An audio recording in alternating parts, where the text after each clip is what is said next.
سيدنا رسول الله محمد بن عبد الله صلى الله عليه وسلم أهل بيته وذريته وكل نية صالحة إلى حضرة النبي محمد صلى الله عليه وصحبه وسلم. الفاتحة.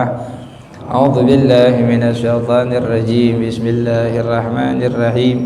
الحمد لله رب العالمين الرحمن الرحيم مالك يوم الدين. إياك نعبد وإياك نستعين. اهدنا الصراط المستقيم صراط الذين أنعمت عليهم غير المغضوب عليهم ولا الضالين. آمين. يا رب بالمصطفى بلغ مقاصدنا واغفر لنا ما مضى يا واسع الكرم. يا رب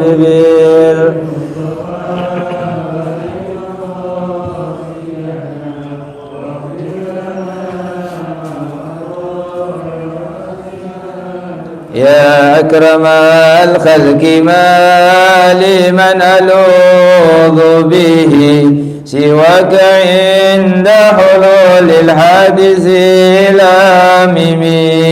يا رب بالمصطفى اللهم صل وسلم عليه.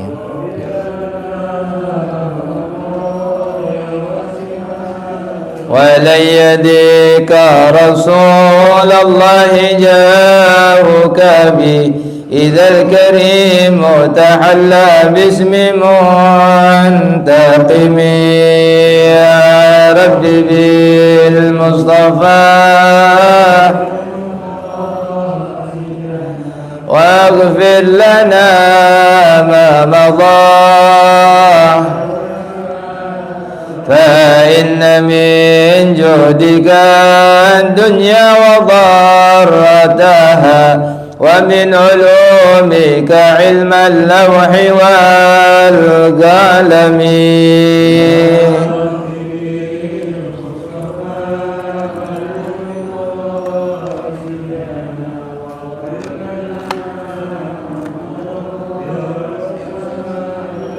يا نفس لا تكنتي من زلة عظمت إن الكبائر في الغفران كالأمم. يا رب بالمصطفى بلغ مقاصدنا واغفر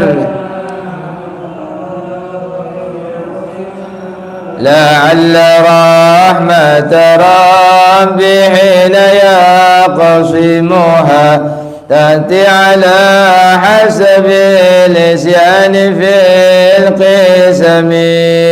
يا رب بلغ مقاصدنا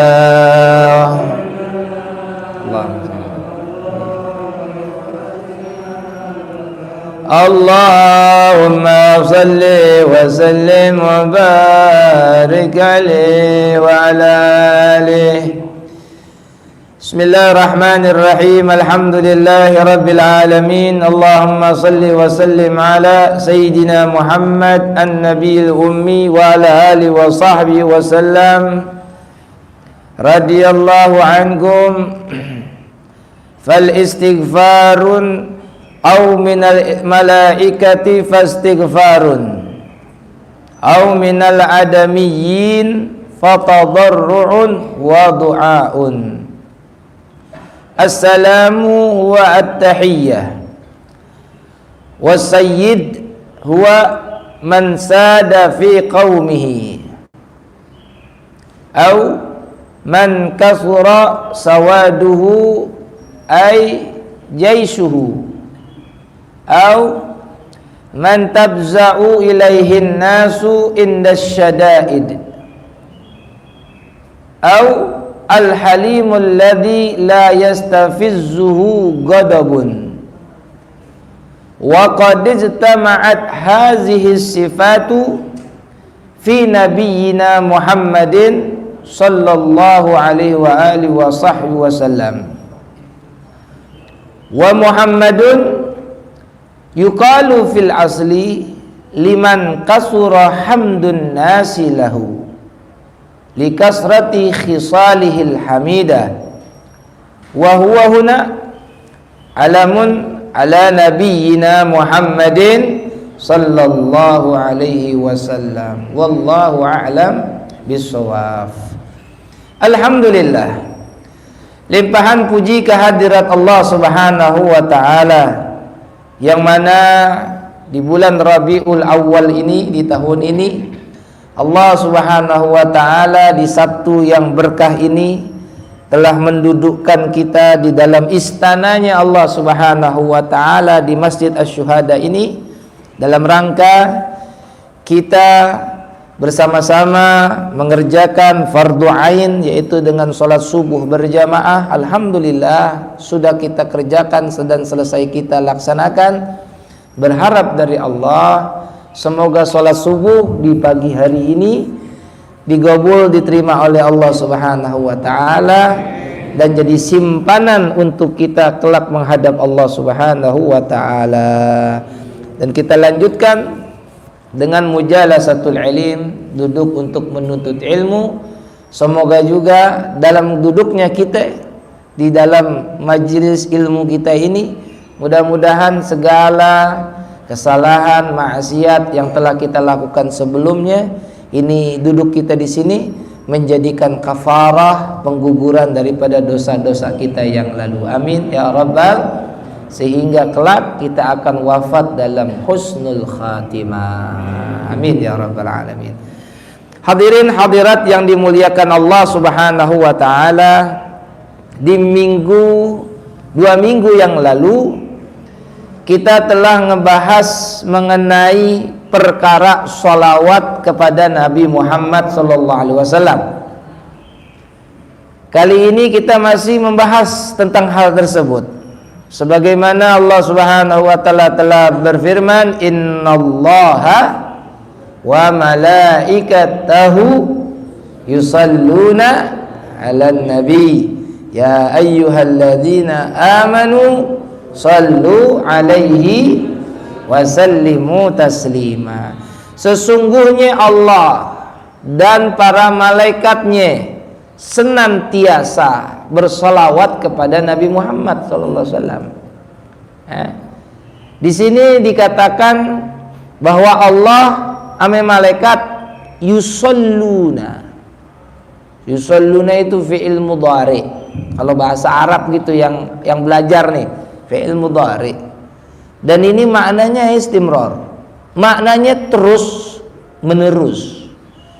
Jadinya solawatnya Allah, salawatnya malaikat itu terus menerus kepada Nabi Muhammad SAW. Dari semenjak Nabi SAW hidup sampai sekarang Rasulullah SAW wafat, Allah dan para malaikat senantiasa bersolawat kepada Nabi Muhammad SAW. Lalu Allah Subhanahu wa ta'ala menyeru kita orang yang beriman, ya ayyuhalladzina manu, wahai orang-orang yang beriman, sallu, bersalawatlah kalian. Nah, di sini berbeda lagi Allah. Allah menggunakan fi'il amr yang maknanya jamak. Sallu, bersalawatlah kalian. Wasallimu, dan berikanlah salam. Wasallimu dengan sebaik-baiknya salam. Di dalam ayat ini mengenai diri kita, Allah menggunakan kata perintah. Kita diperintahin oleh Allah, bersalawatlah kalian kepada Nabi Muhammad. Kalau makna di dalam ayat Al-Quran itu bersolawat, kata perintah dari Allah, berarti hukumnya apa, Bu? Wajib apa sunnah? Wajib. Dalam ayat itu Allah bilang sallu alaihi wasallimu taslima, bersalawatlah kalian kepada Nabi Muhammad SAW. Berarti hukum salawat hukumnya wajib. Di mana hukumnya salawat itu wajib? Makanya ini perlu kita tafsir Al-Quran. Kalau kita bilang, waduh, ini sallu ini fi'il amr, kata perintah, kata kerja perintah. Yang merintahin Allah. Kalau kata kerja perintah berarti hukum bersolawat itu wajib. Iya betul, wajib.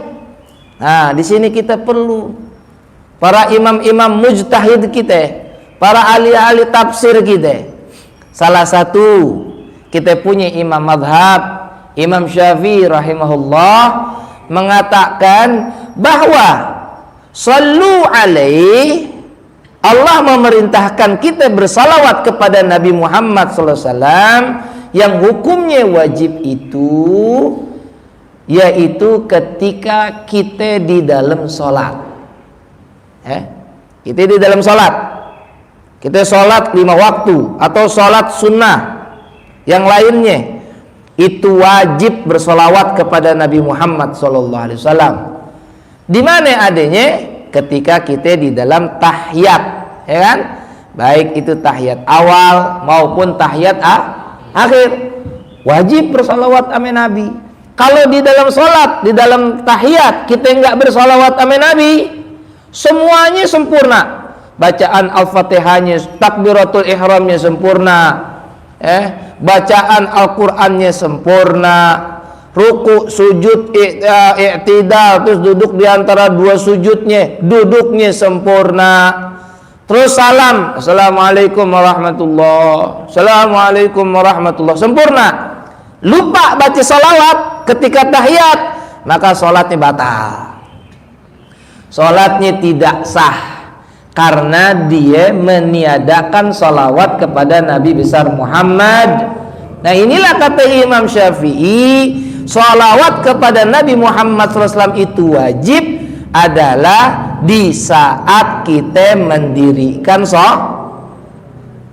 Selebihnya itu hukum salawat kepada Nabi hukumnya sunnah. Nah, itu makna daripada ayat yang kita bahas. Nah, yang lalu kita telah membahas juga, kan sekarang nih salawat ada 3 nih. Salawat dari Allah, salawat dari malaikat, salawat dari manusia nih menurut ayat ini. Yang lalu kita bahas salawatnya Allah terhadap Nabi Muhammad SAW yang terus menerus Allah bersalawat kepada Nabi di saat Nabi masih hidup ataukah Nabi sudah wafat. Allah terus menerus bersalawat kepada Nabi Muhammad SAW. Maksudnya apa? Kok Allah bersalawat sama Nabi? Allah emang ngucapin Allahumma sholli ala Muhammad, Allahumma sholli alaihi? Enggak. Allah enggak ngucapin Allahumma sholli ala Muhammad yang seperti kita, Ibu, Pak. Maksudnya rahmatnya Allah itu yang kemarin kita bahas, summa in kanat minallahi farahmatun. Jika salawat itu datangnya dari Allah Subhanahu wa Ta'ala kepada Nabi Muhammad SAW, itu berbentuk rahmat, berbentuk kasih sayangnya Allah terhadap Nabi Muhammad SAW. Bagaimana kasih sayangnya Allah terhadap Nabi Muhammad SAW? Lebih dibandingkan kepada Nabi dan Rasul yang lainnya. Sampai-sampai Nabi Muhammad SAW Allah bilang wa rafa'na laka dzikrak, dan telah kami angkat sebutan namamu wahai Muhammad. Itu berarti makna Allah mempunyai sifat rahmat kepada Nabi kita Nabi Muhammad SAW. Banyak ayat-ayat yang bermakna Allah bersifat rahmat kepada Nabi SAW, sehingga sang Nabi kita nih, Nabi Muhammad SAW juga memiliki sifat rahmat. Sebagaimana kita telah tahu ayatnya, wa ma arsalnaka illa rahmatan lil alamin, dan tidaklah kami utus engkau wahai Muhammad terkecuali rahmatan. Rahmatan itu masdar. Apa tuh masdar dalam bahasa Arab? Kalau masdar itu cikal bakalnya, dasarnya kalimat yang maknanya kasih sayang, itu rahmat. Jadinya makna rahmatan lil alamin apa? Nabi sebagai sumbernya kasih sayang untuk seluruh alam. Oleh sebab itu Nabi Muhammad SAW itu rahmat kepada manusia. Manusia itu ada golongannya juga. Ada yang mukmin, yang beriman kepada Allah dan dirinya. Ada juga orang yang enggak beriman sama dirinya, bahkan memusuhinya. Apakah Nabi bersifat rahmat? Bersifat rahmat terhadap orang yang mengimani dirinya sebagai Rasul, maupun orang yang tidak mempercayai dan meyakini dirinya sebagai Rasul. Nabi bersifat rahmat. Bahkan Nabi SAW bersifat rahmat sama orang-orang munafik, orang-orang kafir, ya kan? Salah satunya Abu Jahal. Abu Jahal adalah seorang yang banget musuhin Nabi. Karena suatu saat ini Abu Jahal menggali sumur. Kalau kita gali lah gitu ya, gali sumur. Karena tahu nih Abu Jahal ini, dia tahu nih bahwa Nabi Muhammad SAW ini sering lewat sini. Digali itu sumur, ya, digali tanah, lalu di atasnya itu dipakein jerami kurma. Lalu ketika itu juga disaruin dengan pasir-pasir sekitarnya sehingga nggak kelihatan, saru gitu. Kalau Nabi Muhammad nanti jalan situ, nginjek situ tuh akan kejeblos. Udah selesai dibangun, digali itu, terus Abu Jahal nunggu seharian di hari itu, ya. Dia dengan jarak radius yang jauh, terus dia ngeliatin Nabi Muhammad ini lewat situ apa kagak. Seharian itu sampai mau menjelang malam Nabi Muhammad SAW nggak lewat situ. Keesokan harinya sangat semangatnya nih mau ngelihat Nabi Muhammad celaka, gitu ya. Pagi-pagi dia udah di situ lagi, udah diliatin lagi. Nabi Muhammad lewat sini nggak nih? Kalau lewat sini ini pasti kejeblos.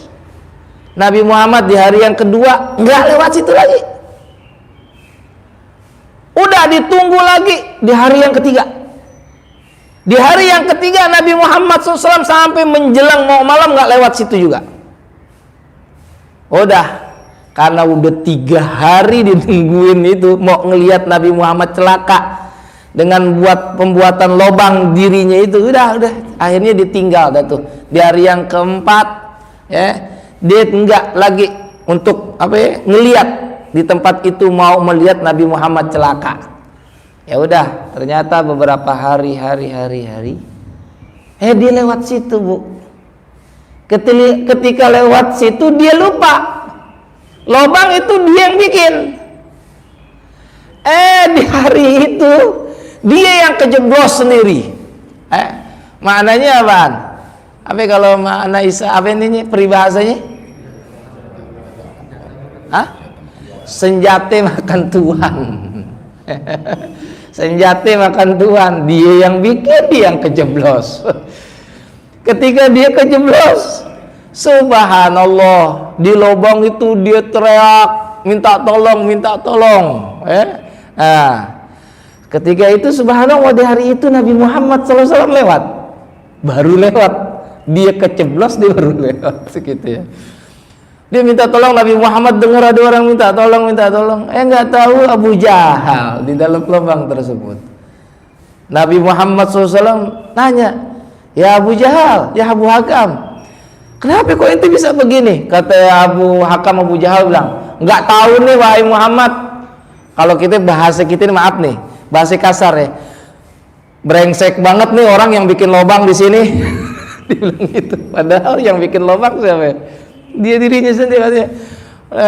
Brengsek banget nih orang yang bikin lubang di sini, aneh jadi celaka. Wahai Muhammad, tolong diri aneh, tolonglah diri aneh. Nabi Muhammad SAW nolong. Nabi Muhammad saat itu tahu dari malaikat Jibril bahwa itu yang bikin dia, dan dia juga yang kejeblos di situ. Tapi dengan sifat rahmatnya, Nabi besar Muhammad sallallahu alaihi wasallam ditolong. Hadirin hadirat, ini salah satu sifat rahmatnya baginda Nabi besar Muhammad sallallahu alaihi wasallam. Banyak kalau kita cerita tentang sifat rahmatnya Nabi sallallahu alaihi wasallam, banyak ya contoh-contoh yang maknanya adalah kita diperintahin ame Allah, laqad kana lakum fi rasulillahi uswatun hasanah. Kita disuruh menjadikan Nabi Muhammad itu uswah kita. Ya. Kita harus niru Nabi Muhammad, harus niru. Enggak boleh seorang muslimin muslimat bilang, "Lah itu kan Nabi Muhammad, Ustaz." Nabi Muhammad ya berhaklah punya sifat kasih sayang. Karena Nabi Muhammad gak punya dosa, Rasulnya Allah. Nah kita kan manusia biasa, gak bisa dong seperti Nabi Muhammad. Gak boleh begitu kita. Kenapa kita gak boleh mempunyai sifat pemahaman seperti itu? Karena Nabi Muhammad SAW Allah ciptakan dari manusia. Kenapa Allah menciptakan Nabi Muhammad dari manusia? Supaya kita sebagai manusia bisa mencontohnya, bisa menirunya. Kecuali Nabi Muhammad Allah ciptakan malaikat. Wah punya sifat kayak gitu, pantas malaikat, kita manusia. Nah pantas kalau kita bilang begitu. Tapi kalau Nabi Muhammad ini manusia, segala tindak tanduknya dan perilakunya pun wajib kita mencontohnya. Nah inilah salawat dari Allah berupa dan berbentuk rahmat untuk Nabi besar Muhammad sallallahu alaihi wasallam. Au minal malaikati fastighfarun. Sedangkan salawatnya para malaikat, jadi kan salawatnya Allah, sekarang salawatnya malaikat kepada Nabi Muhammad sallallahu alaihi wasallam. Berbentuk apa salawatnya para malaikat kepada Nabi Muhammad SAW? Fal istighfar. Malaikat itu bersalawat kepada Nabi berbentuk bermakna istighfar, memohonkan ampun kepada Allah Subhanahu wa taala untuk Nabi Muhammad sallallahu alaihi wasallam. Loh Ustaz, bukannya Nabi Muhammad itu maksum, gak punya dosa kecil, gak punya dosa gede? Iya betul, Nabi Muhammad maksum. Allah ciptakan maksum, gak punya kesalahan sedikit pun gak punya. Loh kenapa kok malaikat beristighfar sama Nabi Muhammad? Berarti Nabi Muhammad punya salah? Enggak. Orang itu Pak Bu, kalau istighfar itu bukan maknanya dia mohon ampun doang. Bisa maknanya adalah tawadu, merendah kepada Allah Subhanahu, meskipun nggak punya dosa, ngaku dia salah, ngaku dah dia banyak kesalahan dan dosa. Dan ketika seseorang itu terus beristighfar, terus dia nggak punya dosa, dia tetap beristighfar. Istighfarnya itu bermakna derajat di sisi Allah Subhanahu wa taala. Semakin banyak istighfar, semakin derajatnya di sisi Allah semakin tinggi. Dan para malaikat bersalawat kepada Nabi Muhammad SAW, itu maknanya para malaikat memohonkan derajat kita punya Nabi terus meningkat dan meningkat. Para ulama mengatakan Pak,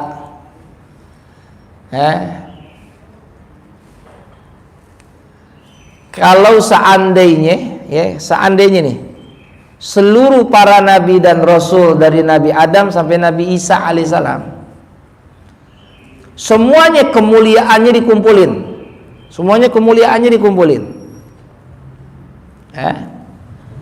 dibandingkan dengan kemuliaan Nabi Muhammad SAW, itu kemuliaan seluruh para nabi dan rasul yang Allah kumpulkan itu, yang jumlahnya ribuan itu bagaikan satu tetes air di lautan. Jadi Nabi Muhammad itu lautannya, satu tetesnya itu kemuliaan seluruh para nabi dan roh. Kenapa? Karena begitu tingginya derajatnya baginda Nabi besar Muhammad.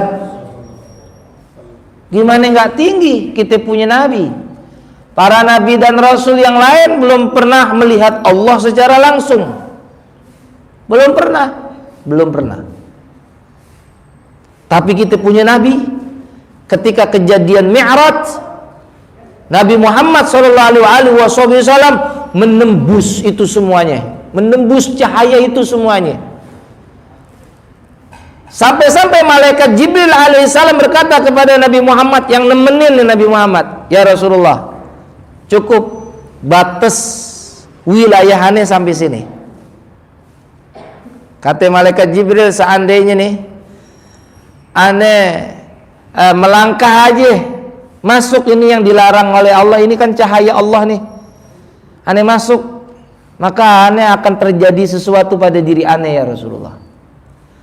Rasulullah tetap bilang, ya Jibril, ente ini udah nemenin aneh dari dunia sampai Sidratul Muntaha sini, sampai di sini nih, terus ente nggak mau nemenin aneh mau jumpa dengan Allah?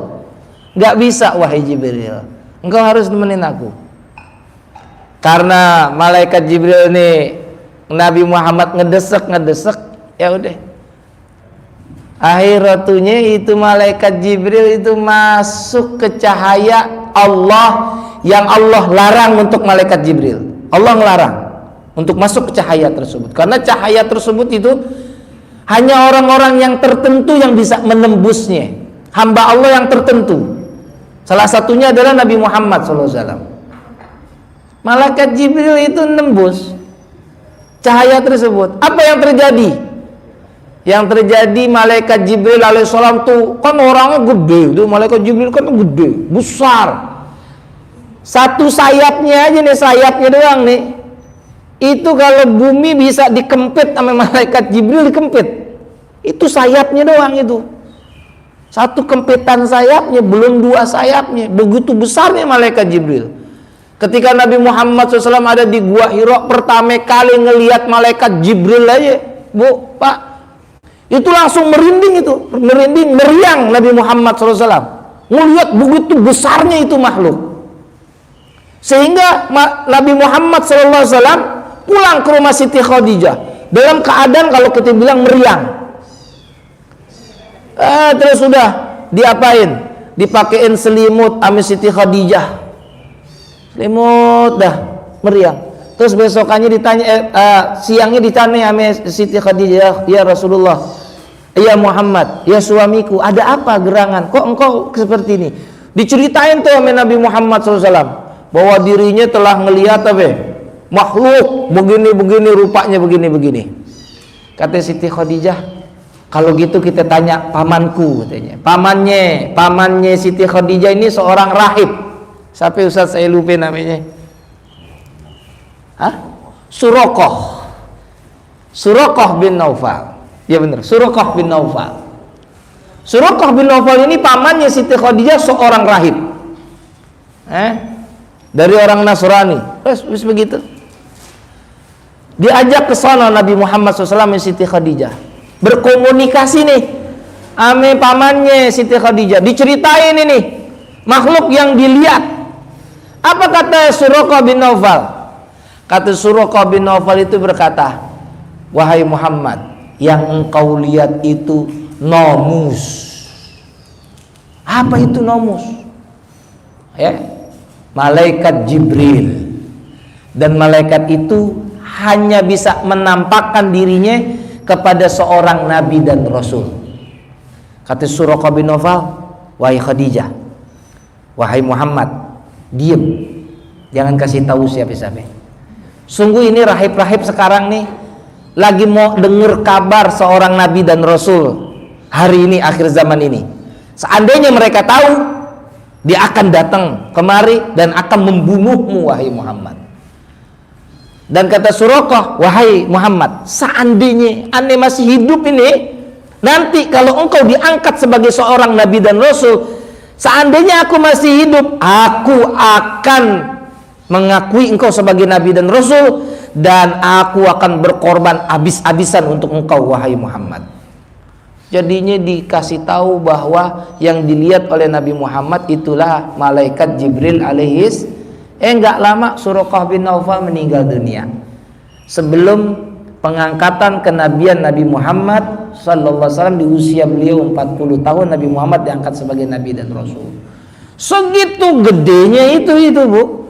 Pak, malaikat Jibril alaihissalam pada saat menembus cahaya Allah yang Allah larang untuk dirinya, ketika malaikat Jibril itu masuk ke dalam cahaya yang dilarang untuk masuk, apa yang terjadi?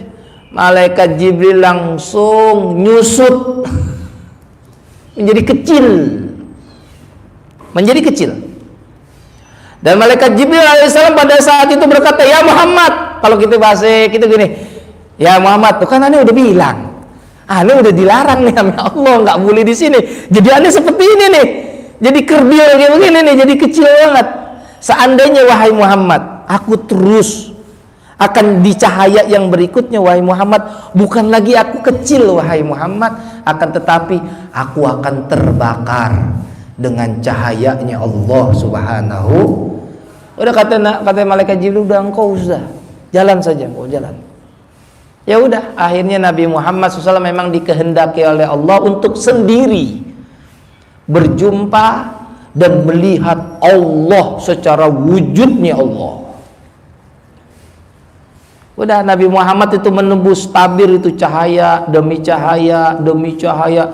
Nabi Muhammad tidak kebakar, hadirat. Nabi Muhammad nggak jadi kecil sebab cahaya Nabi Muhammad, sebab cahayanya Allah. Bahkan Nabi Muhammad SAW bertambah mulia derajatnya di sisi Allah Subhanahu. Ketika berjumpa dengan Allah, melihat langsung Allah yang seluruh malaikat belum pernah melihat Allah, yang seluruh para nabi dan rasul belum pernah melihat Allah. Apa yang terjadi pada saat itu? Diabadikan oleh Allah dalam tahiyat, at-tahiyyatul mubarakatus salawatut thayyibatu lillah. Pujian Nabi Muhammad kepada Allah, melihat Allah. Langsung Allah berkata, "Assalamu alayka ayyuhan nabiyyu wa rahmatullahi wabarakatuh." Salam sejahtera untukmu wahai Nabi. Allah bilang salam sejahtera untukmu, tapi Nabi Muhammad balasnya apa? Assalamu alaina wa ala ibadillahis salihin. Assalamu alaina, salam sejahtera dari kami. Masya Allah. Nabi ketika itu ngelihat Allah nggak lupa diri, Bu. Pak, nggak lupa diri. Masih ingat hamba-hambanya yang lain, Nabi dan Rasul yang lain, selain Nabi dan Rasul yang lainnya. Assalamu alaina wa ala ibadillahis, dan salam sejahtera dari hamba-hambamu yang soleh. Berarti orang soleh itu, orang soleha itu menduduki derajat yang tinggi ketika di hadapan Allah melalui Nabi Muhammad. Iya Bu, iya Pak. Makanya kami berulang-ulang mendefinisikan apa itu makna orang soleha, apa itu arti maknanya orang yang soleh. Apa itu yang dimaksud dengan orang soleha? Soleh? Catat yang punya buku. Kalau nggak punya buku, ya catat di hatinya dan jadikan di patri. Kita punya hati. Ini nih, ya syarat jadi orang soleh. Syarat jadi wanita soleha. Apa? Al-qaim bihukukillah wal qaim bihukuki makhlukillah. Orang soleha itu, orang soleh itu menegakkan haknya Allah dan menegakkan hak-hak makhluknya Allah. itu orang bisa dikatakan orang soleh, bisa dikatakan itu orang soleha. Menegakkan haknya Allah, sholat 5 waktu bu,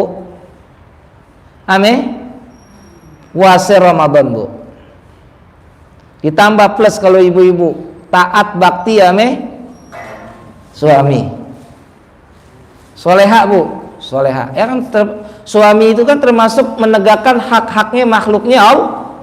Suami ada haknya. Wajib ibu-ibu taat sama suami, wajib. Ustaz, suami saya Ustaz suruh sholat aja kagak mau. Ada bu yang model begitu? Alhamdulillah kalau ibu-ibu di sini nggak ada suaminya yang begitu. Ibu-ibunya ada di sini, suaminya juga ada tuh. Nggak tahu udah saya yang mana. Alhamdulillah. Ini kan ada juga perempuan, Ustaz, suami saya Ustaz 5 waktu aja nggak mau Ustaz di masjid. Ada lagi suami saya Ustaz 5 waktu udah nggak mau ke masjid, di rumah aja masih males untuk sholat. Suami saya Ustaz puasa Ramadan paling cuman hitungan hari Ustaz, kesononya dia kagak puasa. Saya omelin, dimarahan juga sama saya. Suami yang toleh, toleh bukan soleh. Kalau soleh alhamdulillah. Ini suami saya toleh Ustaz. Apakah saya wajib bakti sama suami yang toleh Ustaz? Wajib. Tetap taat. Mau makan bikinin aja makan. Enggak, mau ngapain layanin. Karena taatnya ibu kepada suami yang soleh maupun suami yang toleh. Sebagaimana istrinya Fir'aun. Istrinya Fir'aun taat sama suaminya Sayyidatuna Asia. Suaminya lebih-lebih lagi. Wah, toleh banget udah. Saking tolehnya Fir'aun ngaku dirinya sebagai Tuhan. Tapi tetap aja istrinya Fir'aun taat sama suaminya. Kata suaminya model begitu. Bagaimana derajatnya di sisi Allah? Tinggi karena taatnya kepada suami. Jadi Pak, taat sama Allah, haknya Allah ditunaikan. Apa haknya Allah? 5 waktu sholat dengan puasa Ramadan. Terus apakah udah cukup? Kalau kita menegakkan haknya Allah, nggak cukup kita disebut orang soleh. Terus apalagi yang harus saya lakukan? Tegakin hak-hak makhluknya Allah Subhanahu.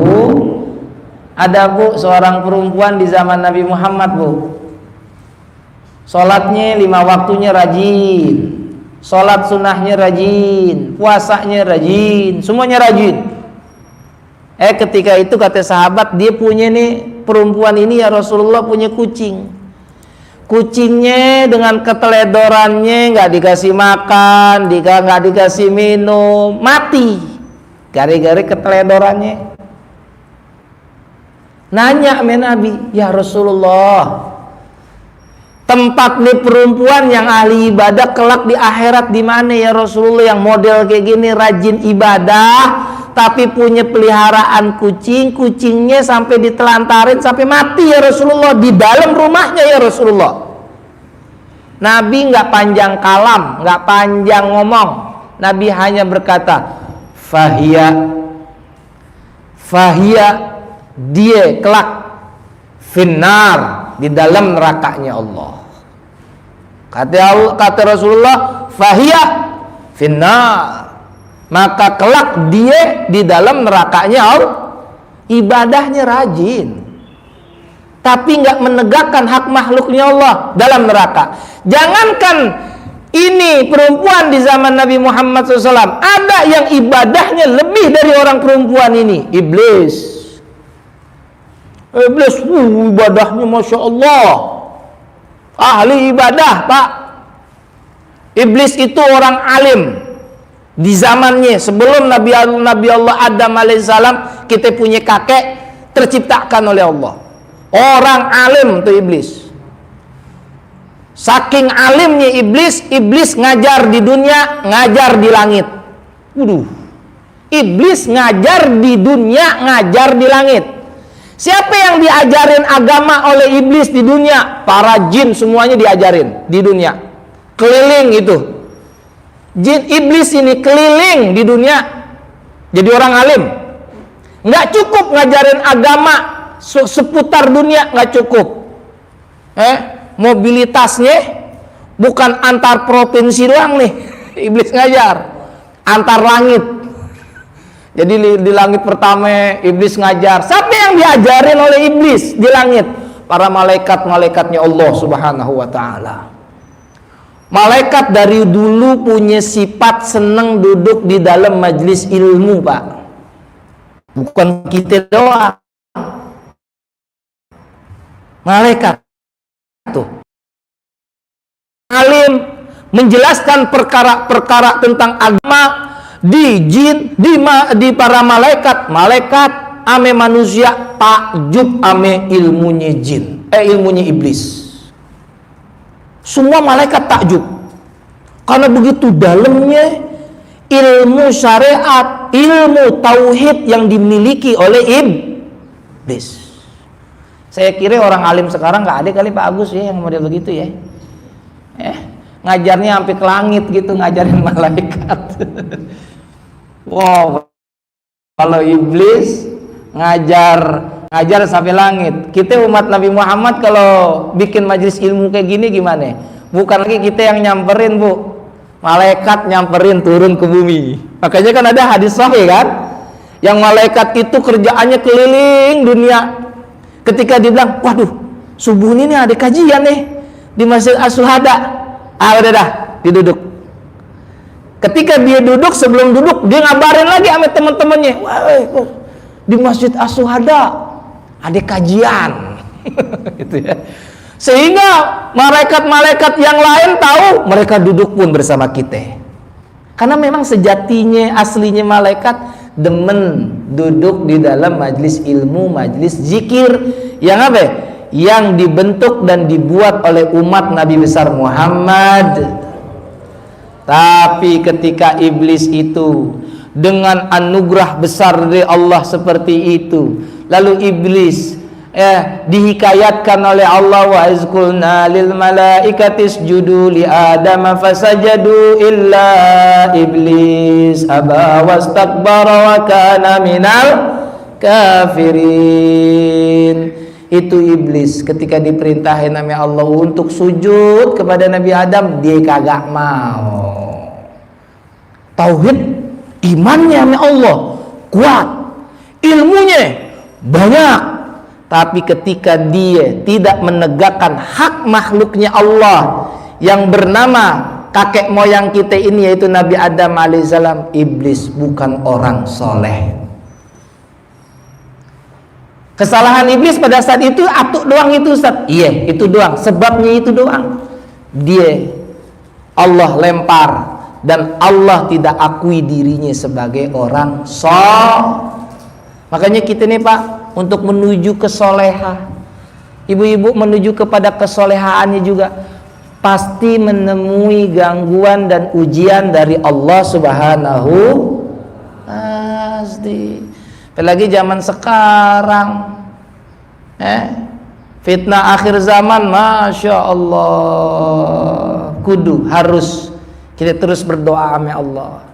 Karena emang senjata kita doa Pak Bu. Ibu-ibu banyak bergaul, bapak-bapak banyak bergaul. Apa salah satunya supaya kita tidak terjerumus dalam pergaulan, atau anak-anak kita tidak terjerumus dalam pergaulan? Banyakin doa Bu. Ya Allah, pilih saya, teman-teman saya, teman-teman yang membawa ketakwaan, keimanan, akhlak. Minta sama Allah supaya benar-benar ibu dikasih teman-teman yang baik, bukan teman yang sekali-sekali nyeritain keburukan orang. Tahu nggak lo, jadi begitu tuh. Gitu enggak. Bapak-bapak juga gitu, minta sama Allah. Dan anak-anak kita juga begitu Pak. Minta, mohon nama Allah, semoga anak-anak kita terlindungi, terpelihara dari fitnah akhir zaman. Amin ya rabbal alamin. Fastighfarun. ya, bahwa malaikat bersalawat kepada Nabi Muhammad itu berbentuk istighfar yang maknanya adalah derajat yang tinggi dan semakin tinggi untuk Nabi besar Muhammad sallallahu alaihi wasallam. Sebenarnya kalau kita nggak sholawat sama Nabi Muhammad, Bu, nggak penting. Apa gunanya sholawat kita sama Nabi Muhammad? Karena apa? Karena Allah udah bersolawat sama Nabi. Yang tadi kita bilang, sholawatnya Allah terhadap Nabi Muhammad SAW itu fiilnya fiil mudhari, yang maknanya istimrar, yang maknanya Allah terus menerus sholawat sama Nabi. Saat ini Allah masih bersolawat sama Nabi. Terus apa gunanya kita punya sholawat? Seandainya seluruh manusia di dunia ini nggak ada yang bersolawat sama Nabi Muhammad SAW, tapi Allah sudah memuliakan Nabi supaya kita bersalawat dengan Nabi, kita nggak mau, Nabi Muhammad nggak rugi, Pak.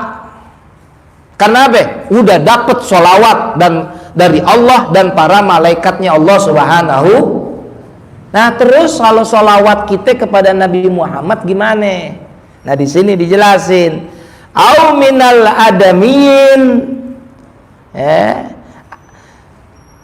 atau salawat yang dari manusia itu, minal adamin, salawat dari manusia itu, fatadarru'un wa du'aun, ya, fatadarru'un permohonan, wa du'aun bermakna doa, permohonan dan doa. Kalau permohonan dan doa maknanya apa? Kalau kita doa gimana, Bu? Ya Allah, jadikanlah saya wanita soleha. Berarti kau untuk siapa? Untuk dirinya, ya kan? Untuk dirinya. Ya Pak, untuk diri. Berarti sholawat kita kepada Nabi Muhammad SAW untuk diri kita. Makanya di dalam hadis banyak sekali keutamaan sholawat kita nih, Bu. Pak, yang kita bersolawat sama Nabi Muhammad SAW. Salah satunya adalah apa kata Nabi Muhammad sallallahu alaihi wasallam? Kata Nabi sallallahu, man shalla alayya salatan sallallahu alaihi asra. Barang siapa yang bersalawat kepadaku sekali. Kita salawatnya sama Nabi, Allahumma salli ala sayyidina Muhammad wa ala ali sayyidina Muhammad. Sekali doang. Apa janjinya Rasulullah? Janjinya Rasulullah sallallahu alaihi wasallam bahwa Allah akan melimpahkan kepada kita 10 sholawat. Ada kata para ulama salaf kita, seandainya satu sholawat dari Allah itu dibandingkan dengan seluruh ibadahnya manusia, ibadahnya manusia nih, seluruh ibadah manusia dikumpulin, dibandingkan dengan satu sholawat dari Allah untuk diri kita, katanya para ulama enggak sebanding. Lebih berat sholawat dari Allah ketimbang apa? Ibadah seluruh manusia di dunia ini. Subhanallah. Ini 10 sholawat dari Allah Subhanahu. Makanya ada di negeri Basrah. Di negeri Basrah, Pak, ada siapa ya ulama? Allahumma sholli ala Muhammad. Ada seorang ulama, Imam Busairi, ya, yang ngarang ini nih, apa? Ya, Al-Madah ini nih, ya, Imam Busairi ini nih, yang tadi kita baca ya Rabbi bil Mustafa baligh maqasidana, itu Imam Busairi, ya. Imam Busairi ini, beliau ini lagi sedang bukan Imam Busairi, yang ngarang Dalailul Khairat. Ada tuh sholawat Dalailul Khairat ada. Pokoknya di setiap Senin sholawatnya ini, Selasa beda-beda gitu. Imam Sahibul Dalailul Khairat, kitab Dalailul Khairat beliau. Beliau lagi ke Basrah bersama murid-muridnya. Beliau ini belum ngarang ini kitab Dalailul Khairat. kemudian di satu tempat ada sumur, udah haus ini.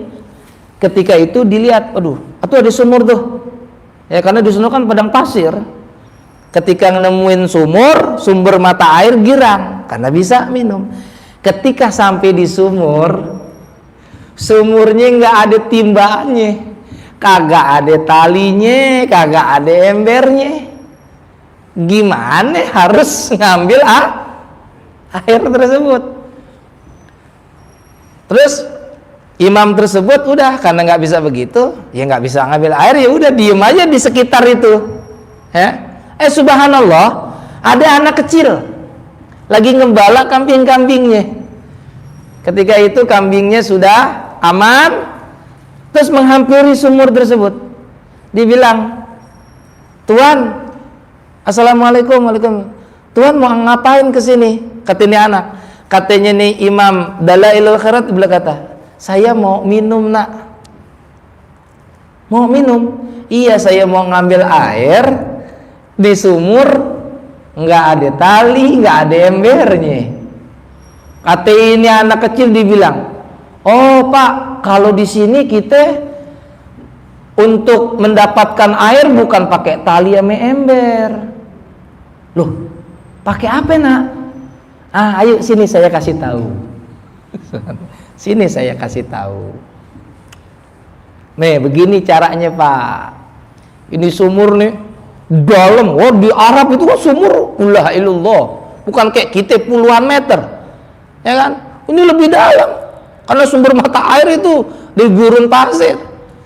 Ketika di depan muka sumur tersebut, itu anak baca salawat sama Nabi Muhammad SAW.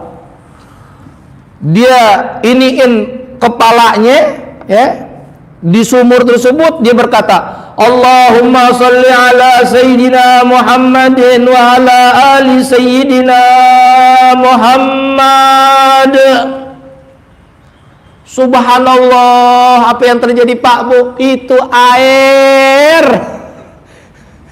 naik sendiri sampai ke permukaan. Terus kata ini anak, "Nah gitu Pak, caranya nimba di sini." Caranya nimba di Basrah ini begini, Pak. Kami nih, Pak, di sini nih, di kampung di sini, semua orang kalau butuh air begitu caranya. Nih Imam Dalailul Khairat langsung, "Masya Allah, ini anak kecil. Nak, memang engkau bersalawat sama Nabi sehari berapa, nak?" "Aku bersalawat kepada Nabi diperintahkan oleh ibuku, Pak.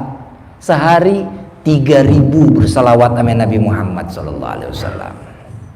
Anak kecil sehari salawatnya 3.000, Pak. Makanya memiliki kekuatan dahsyat seperti itu. Masya Allah. Udah akhirnya itu anak bisa meminumkan kambing-kambingnya. Itu Imam Dalail dengan murid-muridnya pun mengambil. Semenjak itu Imam Dalailul Khairat berkata, "Aneh harus mengkhususkan, lebih khususkan lagi salawat kepada baginda Nabi besar Muhammad."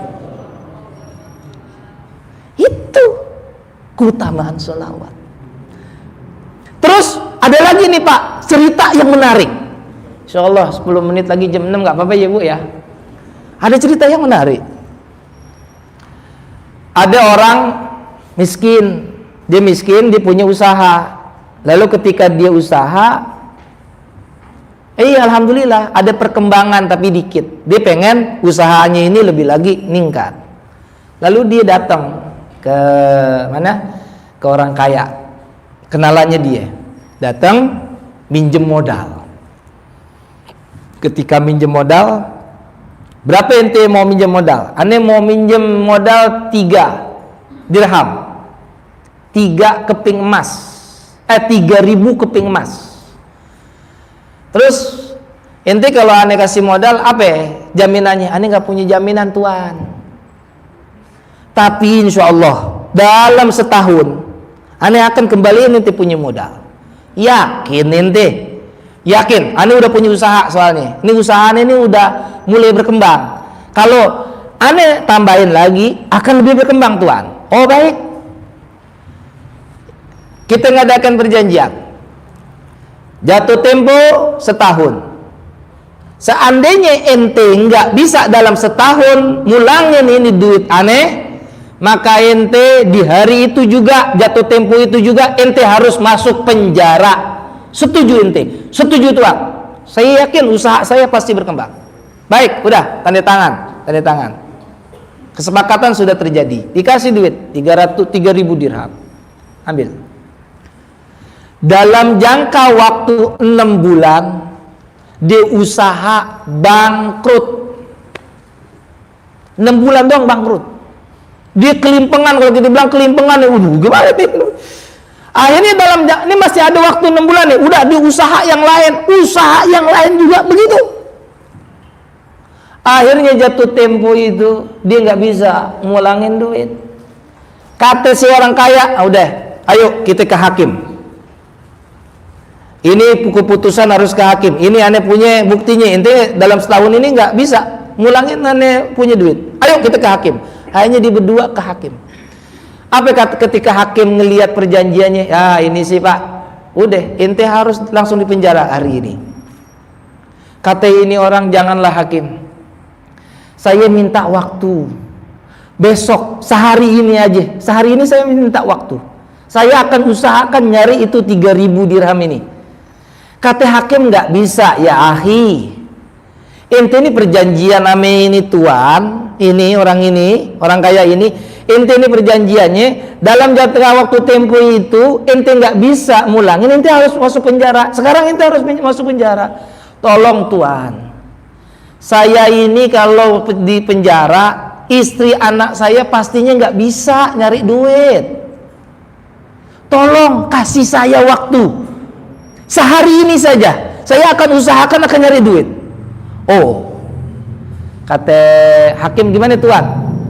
Ya udah. Tapi apa jaminannya? Kata hakim nih, jaminan saya tuan hakim tuan, jaminan saya Nabi Muhammad SAW.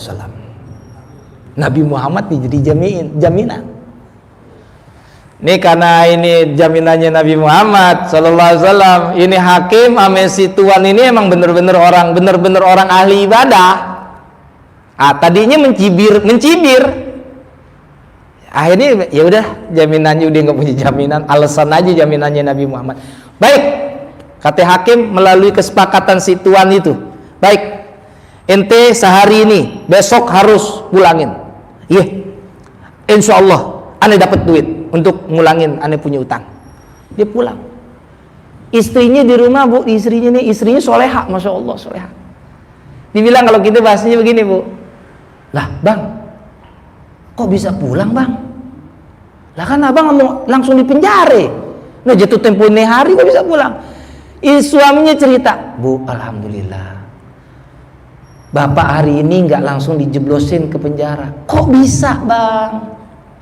Diceritain, abang ngejaminin Nabi Muhammad. Kata istrinya bu, dia bilang, apa bang? Ulangin bang kalimat abang.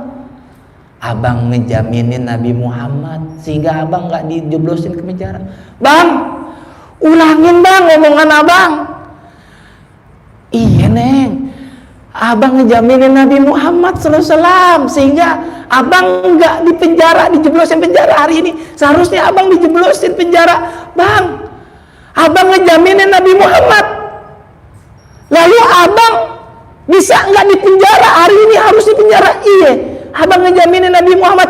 Bang, kalau abang aja ngejaminin Nabi Muhammad sekarang harus dipenjara, jadi nggak dipenjara. Bang, ntar malam bang, dari sholat maghrib sampai tengah malam bang, ayo kita sholawat amin Nabi Muhammad SAW. Ayo bang kita lakuin bang. Subhanallah, wanita soleha ini istrinya. Dari maghrib, habis sholat maghrib baca sholawat terus. Nggak tahu udah beribu-ribu tuh. Habis sholat isya terusin lagi baca sholat. Dia suami istri nih. Sampai mereka berdua nih, ya diceritakan sampai nangis-nangis, sampai nyebut Nabi Muhammad SAW. Ya Rasulullah, saya punya utang. Tolong ya Rasulullah, tolong saya ya Rasulullah. Karena ini suami istri yakin dengan firman-Nya Allah, azizun alaihi ma anittum harisun alaikum bil mu'minina raufur. Azizun alaihi ma anittum, kata Allah sifatnya Nabi SAW itu sangat berat memikirkan kesusahanmu. Nabi kata Allah sangat berat mikirin kesusahan kita, kesusahan dunia maupun kesusahan akhirat. Yakin suami istrinya itu doang. Dipanggil Nabi Muhammad sambil nangis-nangis minta tolong sama Nabi Muhammad SAW. Udah selesai salawat, ditidur ini. Ketika tidur Pak, si orang yang punya utang ini mimpi berjumpa dengan Nabi Muhammad SAW. Kita tahu kalau orang mimpi Nabi Muhammad itu Nabi Muhammad ya Bu ya. Saya udah jelasin ya hadis sahihnya, man ra'i fil manam fasayarani falyaqadhah la yatamassalu syaitanu bi. Barang siapa yang melihat aku di tidurnya, maka dia telah melihat aku di dalam keadaan tidak tidur.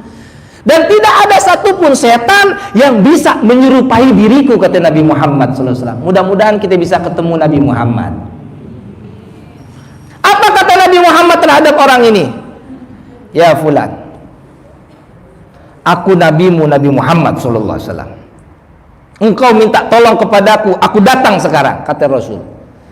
Hai fulan, sekarang besok ente pergi ke rumah raja. Dulu kan bukan presiden, raja ya. Pergi ke raja, ketemu ke raja, bilang kepada dirinya, ente minta dibantu untuk melunaskan hutang ente. Kalau raja itu berkata, bilang sama raja bahwa aku ngirim salam untuk dirinya. Bilang engkau mimpiku, katanya, engkau bermimpi berjumpa denganku dan aku kirim salam sama dirinya. Kalau dia bilang, mana buktinya ente ketemu Nabi Muhammad kirim salam sama aneh, bilang sama dia bahwa dia setiap hari bersolawat kepadaku 1000 kali, dan setiap kali itu raja bersolawat 1000 kali kepadaku, aku setiap hari menerima solawatnya dari dirinya. Kalau dia perlu bukti lagi, katakan kepadanya berapa hari yang lalu dia capek sehingga dia bersolawat kepadaku yang harusnya 1000 kali. Saat itu dia capek tertidur, dia tidak menyempurnakan solawatnya 1000 kali. Bilang gitu sama raja begitu. Masya Allah, bangun dari tidur senang di mimpi Nabi Pak. Besok datang ke raja, ke istana. Kata ajudannya, mau ngapain kamu ke sini? Saya mau ketemu raja. Ada apa? Ada urusan apa mau ketemu raja? Ada hal yang sangat penting, darurat, yang saya harus kabarkan kepada raja, harus hari ini juga. Karena ini ajudan bilang, wah ini orang kayaknya benar-benar mau ngasih kabar yang darurat ini. Ya baik, nanti sebentar, saya ke raja dulu. Habis ke raja, raja mempersilahkan dia. Assalamualaikum raja. Waalaikumsalam. Ada apa? Katanya engkau ada hal yang darurat mau menyampaikan kepadaku.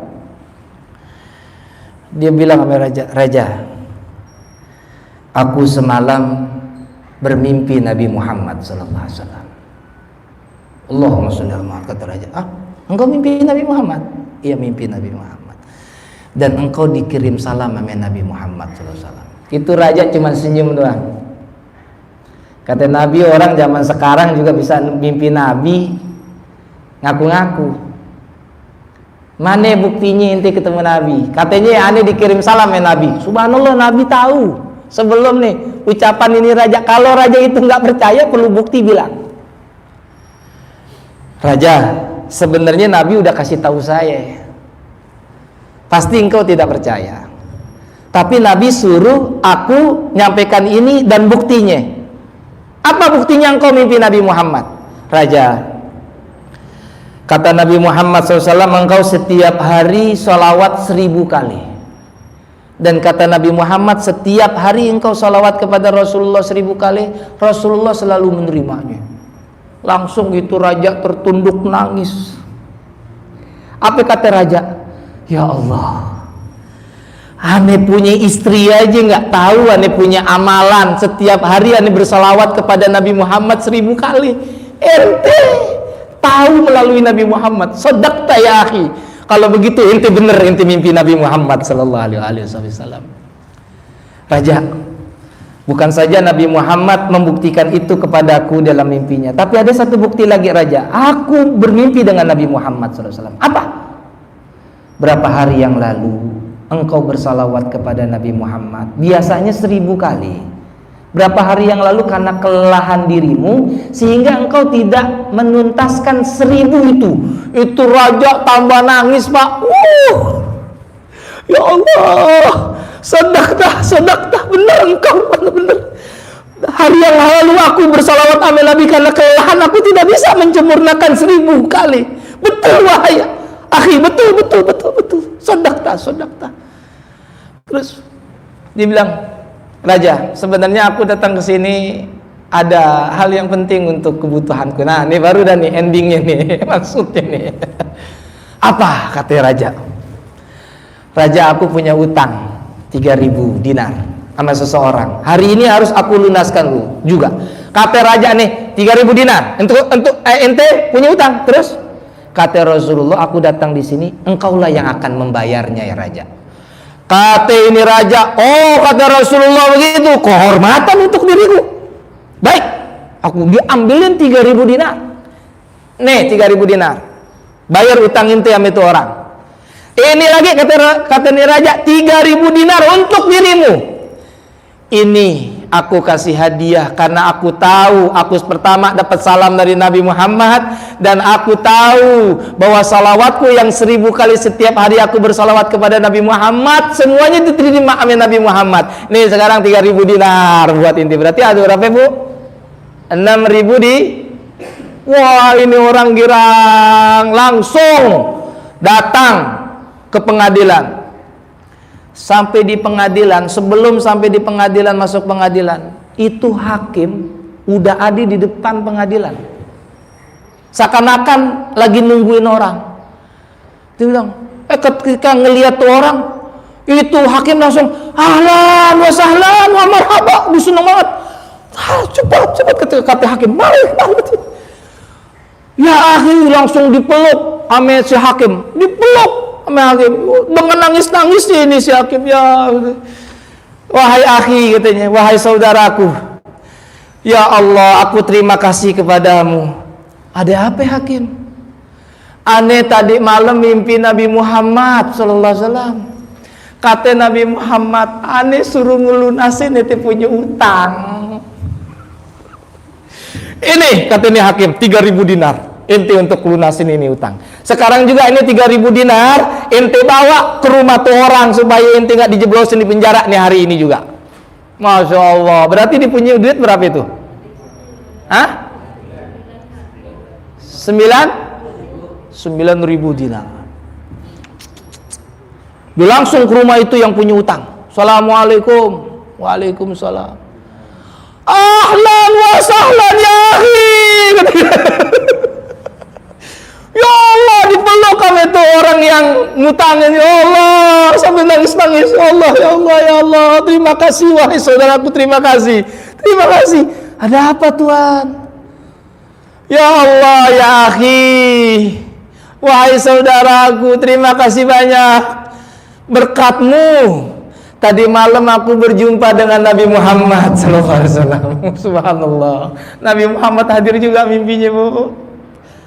Kata Nabi Muhammad di dalam mimpiku, aku disuruh ngelunasin hutangmu. Kata ini orang yang ngutangin, udah wahai saudaraku, inti kesini bawa duit Tuhan, nggak usah, ane udah redoin utang inti. Subhan, besarnya, manfaatnya salawat kepada baginda Nabi besar Muhammad sallallahu alaihi wasallam. Inilah salawat kita manusia terhadap Nabi Muhammad sallallahu alaihi wasallam. Makanya Pak, yakinin salawat sama Nabi Muhammad. Apa yang mau ngapain Bapak? Mau usaha, yakinin banyakin salawat sama Nabi Muhammad. Mau ngapain lagi, Bu? Ibu minta apaan? Minta Alphard, Bu? Enggak, Pak, saya nggak minta Alphard, saya cuma minta rumah aja yang nuansa Romawi gitu ya. Ya udah, sholawat banyakin. Wah, mau sholli ala ini urusan dunia, Ustaz. Boleh, boleh. Selama itu urusan dunia, ya kita nggak salah. Ibu-ibu punya masalah dalam kerjaan. Ya Allah, ini klien saya yang ngatur ini gimana nih masalahnya bisa begini nih. Ingat, Bu, ingat sholawat sama Nabi Muhammad SAW. Bapak-bapak punya kerjaan yang nggak bisa ada solusinya, Pak. Saat itu Bapak harus mensolusikan kerjaan Bapak. Banyakin sholawat sama baginda Nabi besar Muhammad SAW. Insya Allah urusan kita semuanya dimudahin oleh Allah Subhanahu wa Ta'ala. Apalagi ini bulan Rabiul Awal, bulan kelahirannya baginda Nabi besar Muhammad. Mudah-mudahan Rabiul Awal ini semakin dekat kita kepada Nabi besar Muhammad SAW. Amin ya Rabbal Alamin. Sebelum kita akhirin, ada tanya jawab? Silakan Ibu. Waalaikumsalam.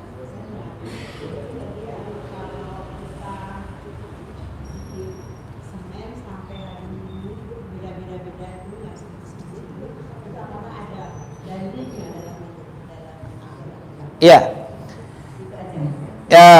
itu namanya kitab Dalailul Khairat. Ada kitab Dalailul Khairat. Itu memang sholawatnya itu di hari Senin beda lafaz. Dan kalau kita mau tahu bahwa lafaz-lafaz sholawat itu berbeda-beda, ya. Karena memang Nabi Muhammad SAW hanya melafazkan sholawat itu yang kemarin kita bahas. Nabi Muhammad SAW melafazkan, mengajarkan kepada para sahabat, ngajarin Allahumma sholli ala Muhammad gitu ya, Allahumma sholli ala Muhammad aja gitu kan.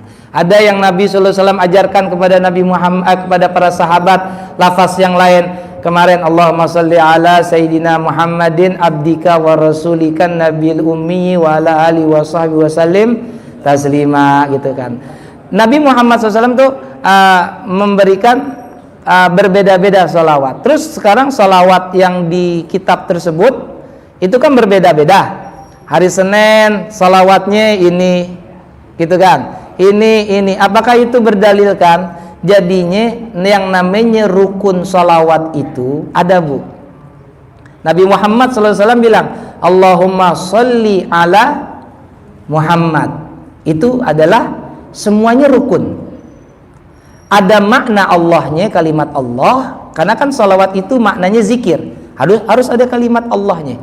Allahumma, ada sholinya, itu termasuk rukun juga. Ada salawat ini kepada siapa? Muhammad sallallahu alaihi wasallam.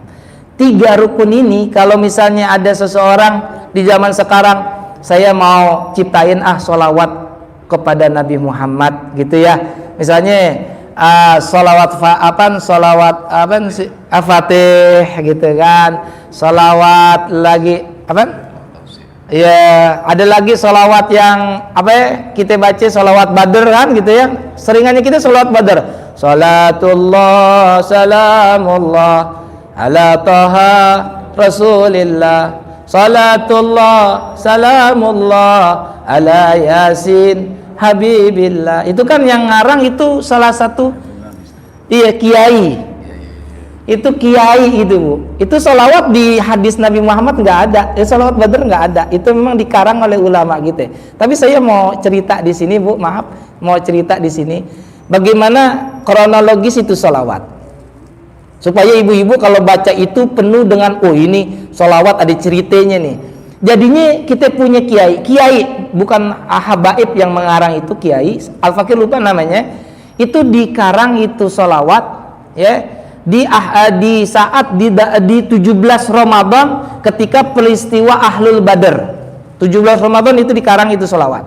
Ketika dikarang itu sholawat oleh kiai tersebut di malam itu sudah, lalu subuhnya Pak, kiai ini kedatangan Habib Ali bin Muhammad Al-Habsyi, Habib Ali bin Abdurrahman Al-Habsyi Kuitang. Habib Ali bin Abdurrahman Al-Habsyi bersilaturahmi ke rumah ini kiai. Ini kiai kaget, Habib Ali bisa pagi-pagi banget ke rumahnya. Bilang, terus ketika disambut Habib Ali ini di dalam rumahnya, terus Habib Ali langsung ngomong sama ini Kiai, tadi malam ente baca sholawat bagus tuh. Kaget nih Kiai, sholawat apa Habib?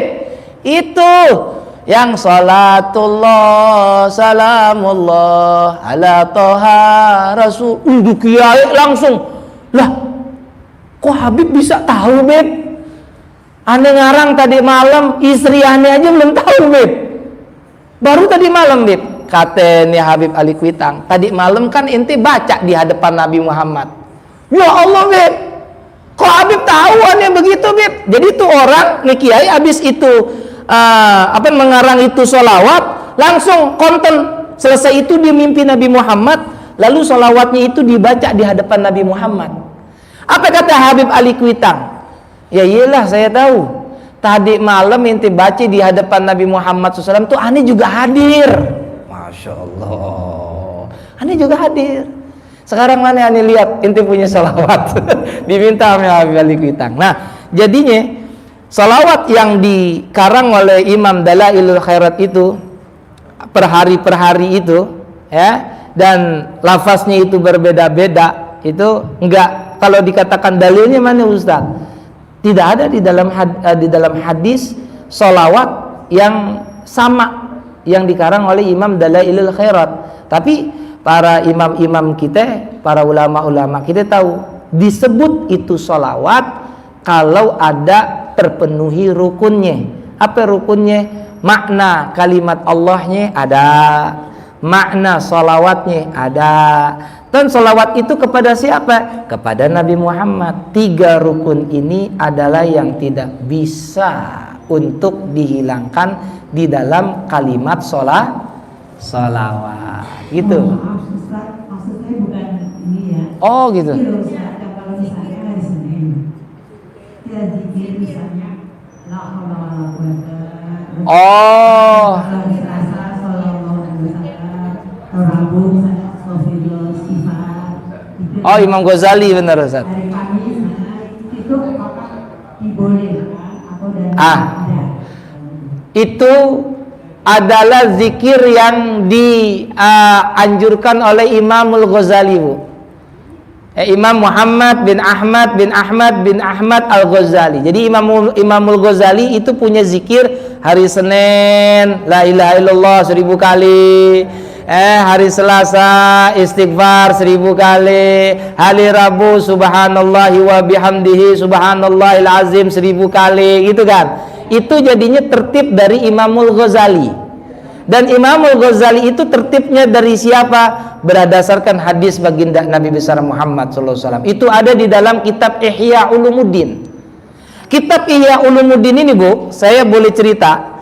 Ini kitab Ihya Ulumuddin, ada seseorang yang mengingkari. Katanya ketika dibaca kitab Ihya Ulumuddin, dia berkata, wah ini sih hadisnya hadis dhaif ini. Dia klaim Ihya Ulumuddin hadisnya dhaif. Lalu apa yang dia lakukan? Saking bencinya sama Imamul Ghazali, kitab karangannya Imam Ghazali, karangan Imam Ghazali Ihya Ulumuddin itu dibakar sama dirinya. Dibakar. Dibilang ini nih sesat. Ini hadis-hadisnya dhaif. Ada hadis maudhu, hadis yang palsu juga. Dibakar saking bencinya sama Nabi Muhammad, sama Imamul Ghazali.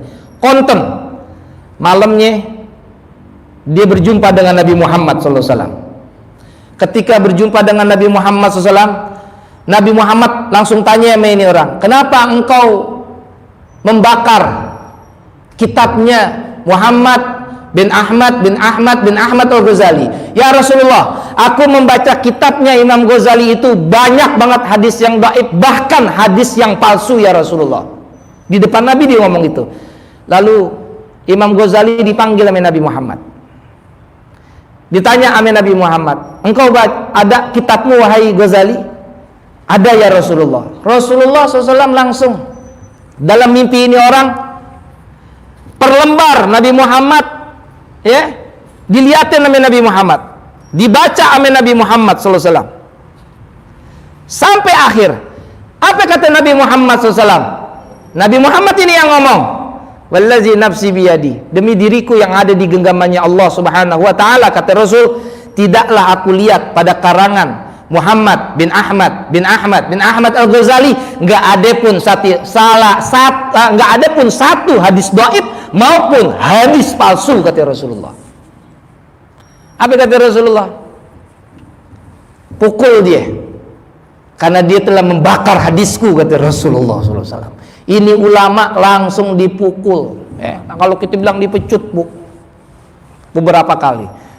Ketika dia dipecut seperti itu, dia terbangun dari tidurnya. Apa yang terjadi dari bangun dari tidurnya? Pecutannya ada di dadanya. Nih, ada di punggungnya. Masya Allah, berarti dia bukan mimpi, berarti memang beneran dihukum oleh Nabi Muhammad SAW. Semenjak itu ulama tadi yang mengklaim bahwa Ihya Ulumuddin itu hadis-hadis dhaif, bahkan hadis palsu, semenjak itu dia seorang yang mencintai Imam Ghazali dan membaca karangan-karangan Ihya Ulumuddin. Jadi Bu, itu ada kitabnya, itu zikir itu ada di kitab Ihya Ulumuddin. Dan itu berdasarkan hadis-hadis baginda Nabi besar Muhammad sallallahu alaihi wasallam. Ya, insyaallah. Kiai Mansur ya. Yang ngarang Sholawat Badar ya, subhanallah. Mudah-mudahan kajian kita di hari ini bermakna untuk kita mencintai Nabi besar Muhammad sallallahu alaihi wasallam, dan mudah-mudahan kita semakin dekat kepada Nabi Muhammad sallallahu alaihi wasallam. Ila hadratin Nabi Muhammad sallallahu alaihi wasallam. Al-Fatihah. A'udzu billahi minasy syaithanir rajim. Bismillahirrahmanirrahim. Alhamdulillahi rabbil alamin arrahmanir rahim maliki yaumiddin. Iyyaka na'budu wa iyyaka nasta'in. Ihdinas siratal mustaqim. Siratal ladzina an'amta 'alaihim ghairil maghdubi 'alaihim waladdallin. Amin. Bismillahirrahmanirrahim. Alhamdulillahi rabbil alamin. Hamdan yuwafi ni'amahu wa yukafi'u mazida. Ya Rabbana lakal hamdu kama yanbaghi li jalali wajhika wa li 'azimi sultanik. Allahumma salli wa sallim ala sayyidina Muhammadin wa ala ali sayyidina Muhammad.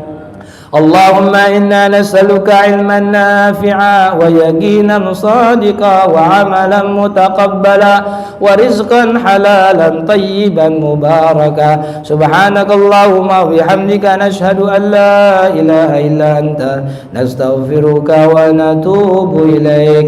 وصلى الله على سيدنا محمد وآله وصحبه وسلم. وآخر دعوانا عن الحمد لله رب alamin. Silakan yang mau sholat isyraq sudah bisa kita lakukan. Assalamualaikum warahmatullahi wabarakatuh. Allahumma shalli wa sallim ala Muhammad wa ala ali Muhammad. Allahumma shalli ala